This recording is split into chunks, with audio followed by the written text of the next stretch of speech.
So when we open the first page of the Bible, it isn't long until we're introduced to the very first character of the Bible.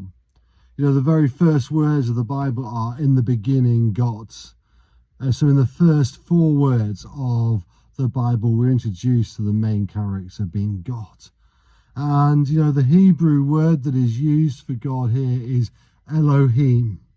And Elohim basically means the supreme deity, the supreme God, the God of the Jewish faith. That's the main character of the scripture.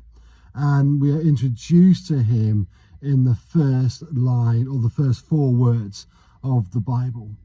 And then it goes on to say from that point that in the beginning God created the heavens and the earth.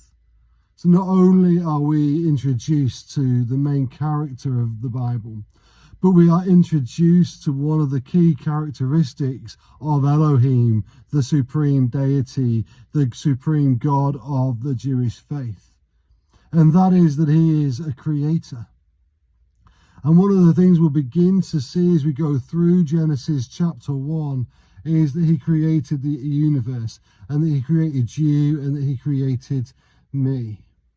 But right at the essence of who Elohim is, right at the essence of who God is the fact that he is creator.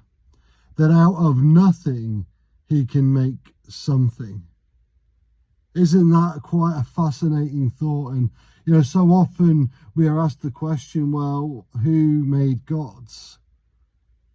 Well, if we read the Bible, it just tells us that in the beginning, God was there. So he was the creator, and the creator can't be created because he's the creator. And so who created God? Well, he's always been there. In the beginning, there was God.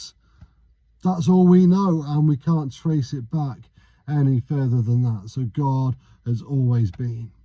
And God is creator. Elohim, the supreme God, is the creator of the heavens and the earth.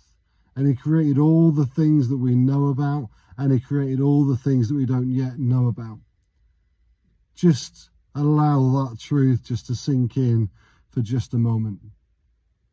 I don't know if you've ever asked yourself the question that where did all this come from? The creator, that's the simple answer.